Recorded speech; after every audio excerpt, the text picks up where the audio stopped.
De même que les saints apôtres annonçaient au peuple la parole de Dieu et que leur âme était toute en Dieu, parce que vivait en eux l'Esprit de Dieu. Ainsi le moine contemple en esprit la grandeur de Dieu. Même s'il se trouve encore physiquement dans une étroite et pauvre cellule, il garde son cœur pour ne pas offenser son frère et ne pas contrister l'Esprit Saint par des pensées mauvaises.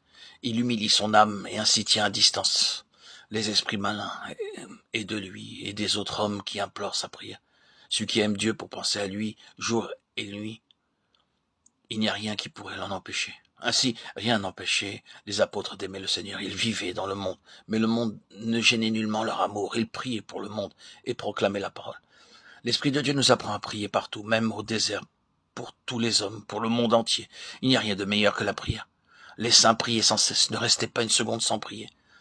Celui qui est humble a déjà vaincu ses ennemis. Qui s'estime dans son cœur digne du feu éternel et fuit par les esprits malins et n'a aucune pensée mauvaise en son cœur. Mais son esprit et son cœur reposent entièrement dans le Seigneur, qui a connu l'Esprit Saint et par lui s'est revêtu d'humilité et devenu semblable à son Maître Jésus-Christ, le Fils de Dieu. Les saints pères plaçaient l'obéissance au-dessus du jeûne et des prières, car un moine désobéissant pourrait penser être un ascète ou un orant, alors que celui-là seul est pur d'esprit, qui remet sa volonté propre entre les mains de ses supérieurs et de son Père spirituel. Un moine désobéissant ne saura donc jamais ce qu'est la prière pure. Un homme orgueilleux et obstiné ne peut connaître la pureté spirituelle, même s'il vivait 100 ans dans son monastère. Il offense en effet ses supérieurs par sa désobéissance et il offense Dieu en leur personne. Il n'est pas possible de garder la paix intérieure, sinon en veillant sur nos pensées. Ne pas juger les autres, Matthieu 7:1. Bien souvent, nous parlons de ce que nous ne connaissons pas ou de ce que nous connaissons mal, alors que peut-être ce frère est spirituellement semblable à un ange. Ne te mêle pas des actions des autres. Fais attention aux tiennes et accomplis ce que ton supérieur te commande.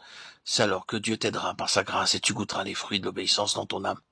Paix et prière continuelle. Efforce-toi d'atteindre le bien, mais commence par mesurer tes forces. Cherche à savoir ce qui est utile pour ton âme. L'un y parvient en priant davantage, l'autre en lisant ou en écrivant. Tout ceci est nécessaire, mais il est préférable à l'âme de prier sans distraction. Et plus précieuses encore sont les larmes. Chacun s'adonne à la grâce que Dieu lui donne. Dans la vie commune, nous perdons souvent la grâce de Dieu parce que nous n'essayons pas d'aimer notre frère selon les commandements du Christ. Jean 13:34. Si ton frère t'offense, et qu'en toi monte peut-être une pensée mauvaise,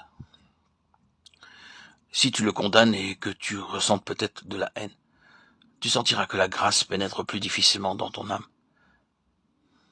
Exerce-toi donc par la paix de l'âme à aimer même celui qui te calomnie et à prier aussitôt pour lui. Demande à Dieu de toutes tes forces le don d'aimer tous les hommes, puisque le Seigneur a dit « Aimez vos ennemis » Matthieu 5:44. Si nous les aimons, nous ne pouvons pas goûter la grâce divine. Et si par contre, notre amour déborde pour nos ennemis, nous recevrons des grâces sur grâce.